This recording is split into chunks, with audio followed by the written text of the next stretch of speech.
Everybody, John McNamara, your Wilbur-Ellis agronomist here at the Plattsmouth branch. Wanted to kind of give you a brief June update on crop development. So here we are in our sentinel field, I'll call it, where we've been on some previous YouTube pieces when we talked about emergence, and this is corn that had been frosted off when it was about at the first collar. Came back nicely, but as you can kind of see as we span across this field, it's currently fighting a lot of some of the same environmental issues that all of eastern Nebraska is in dry weather. Rains have been spotty. Some people got quite a bit here a week or so ago, some people not so much, but we did get some rain. This is a normal response from the corn in dry weather. When you see this kind of wrapping effect, and you usually see it in the heat of the afternoon, where the corn looks a little gray and it might look a little blue, and I call it wrapped up like a pencil here in the wool.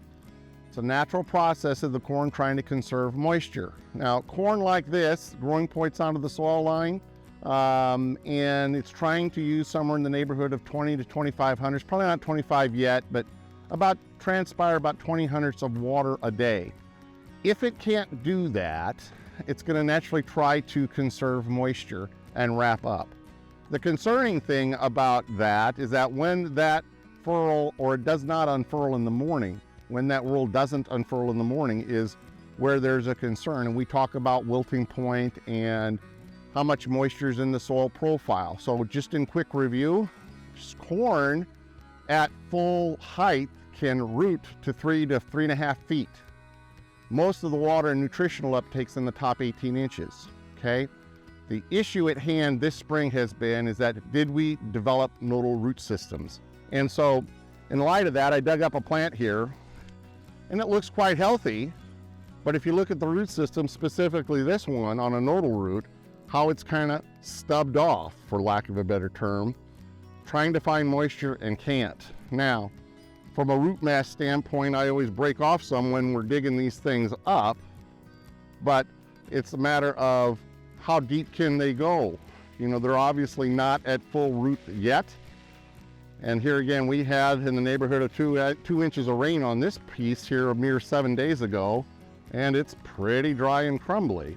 So what I'm getting at is that unevenness, gappy stands, corn that kind of emerged all right, but now we've got gappy stand or unevenness. What's the cause? And it's primarily dry weather, and you can kind of see that here. Here's another good example when we talk about uneven stands. So here's normal corn, normal plant height. Now we got two that's really, really short in there. Is that dry weather? Is it compaction? Is it seed soil contact? Likely the answer to that is yes. What'll happen to these two plants is they more or less become a weed. Corn wants to put on a collar a day about every third day in weather like this. And how that's significant is that once we get into pollination, we talk about it takes somewhere in the neighborhood of 7 to 10 days for a field of corn to pollinate. If these two smaller plants don't have their silks emerge when pollen is being released within those 7 to 10 days, the amount of pollination that they're going to get will be limited.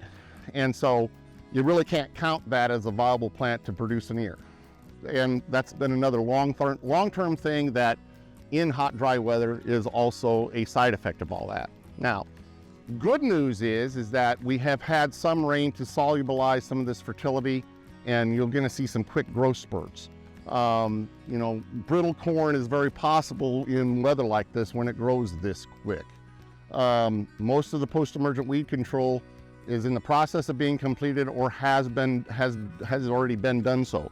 And that's another good thing. Once you get the crop to canopy, your weed control measures are generally done. Let's hop across to another field and look at some soybeans. Well, here we are in our soybean field, and as an industry, we don't pay enough attention, in my mind, to soybean development and what habitually goes on. And that's a testament to what soybeans give us as a crop. They put up with a lot of things and still fairly yield well with a little bit of help with water, more so in August than in what we might need in May, June, or July for corn. This year, however, is a little bit different, and you probably or may have seen this already. If you remember last year, we talked about cupped beans and we talked about puckering beans, and we do a little bit every year that these beans pucker. Many things can do it. Whether it's a herbicide interaction, whether it's an insect, whether it's a weather event, has a tendency to do these things. What's unique this year again is how they're doing this early. Is this a product of the weather? Yes. Is it a product of maybe some genetic choices, trait choices, those types of things? I think so. It's a little bit premature to say, yep, those types of beans with that type of trait is doing it, but we talked a lot about enlist beans last year, and I'm seeing some similar things. So as you look at these beans, you know, they have that kind of drawstring effect to them. And as I point this out, they kind of have a leathery appearance to them. These beans have been puckered, and kind of like what we talked about in corn, here in the early morning, they're unfurling, but as we get into the 90s this afternoon, likely gonna pucker up again and cup again. The problem is that when they don't unfurl or they stay puckered for a long time, the chances of having some long-lived, long-term yield potential loss from that goes up. If you remember when we talked about E3 versus XtendFlex last year, we had a 4.5 bushel difference, but we didn't have that puckering start until flowering. Now, soybeans flower on day length, and that's coming up. Here in a week or so, a week or 10 days, you're bound to see flower initiation on these soybeans, even though they're relatively short in stature, but they're about, well, just looking at them in the neighborhood of 6 to 8 trifoliates out already. Dry weather beans have a tendency to shorten up the internodes as well, as another process of trying to conserve water. So it's another thing to bear watch this summer as far as these puckered beans. This field's obviously had its post-emergent soybean herbicide applications applied, gramiticide to take care of the volunteer corn, and the broadleaf control is quite good.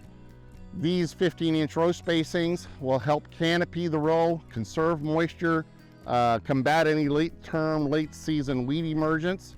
So that's a good thing.